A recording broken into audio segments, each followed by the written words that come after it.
DCB, SOG અને parole flow સ્ક્વોડની સહયોગી drive યોજાઈ।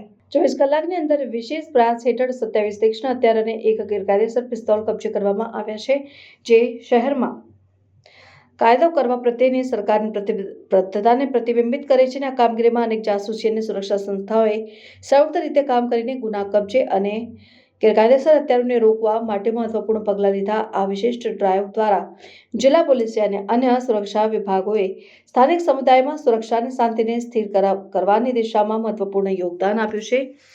માહિતી અનુસાર આ પ્રકારની ડ્રાઈવો દ્વારા ગુના ક્ષેત્રમાં ઘટાડો કરવાની તેમજ હથિયારોના ગેરકાયદેસર વેપારને અટકાવવાની દિશામાં સ્થાનિક સત્તાઓની કામગીરીને મજબૂત બનાવવામાં આવી રહી છે। સુરક્ષા વિભાગોએ જણાવ્યું છે કે આ ડ્રાઈવ સ્થાનિક નાગરિકો માટે સુરક્ષાનો સંદેશ ફેલાવે છે અને ગુના સામે સંઘર્ષમાં સફળતા મેળવવાની આશા વ્યક્ત કરે છે।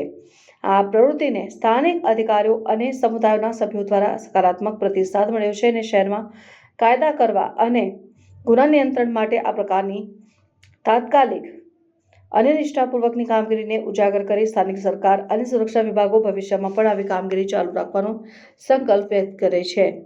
ક્રાઇમ બ્રાન્ચ, એસઓજી તથા પેરોલ ફરલોની શાખા દ્વારા એક સ્પેશિયલ ડ્રાઈવ જીપી એક્ટ 135 મુજબ ડ્રાઈવનું આયોજન કરવામાં આવેલ। આ ડ્રાઈવ દરમિયાન પેટ્રોલિંગ દરમિયાન અલગ અલગ 27 ઇસમો પાસેથી છરી, ચપ્પા વગેરે મળી આવેલ અને તેમને કબજે કરવામાં આવેલ અને આ તમામ શખ્સો વિરુદ્ધ જીપી એક્ટ 135 મુજબની કાર્યવાહી કરવામાં આવેલ છે।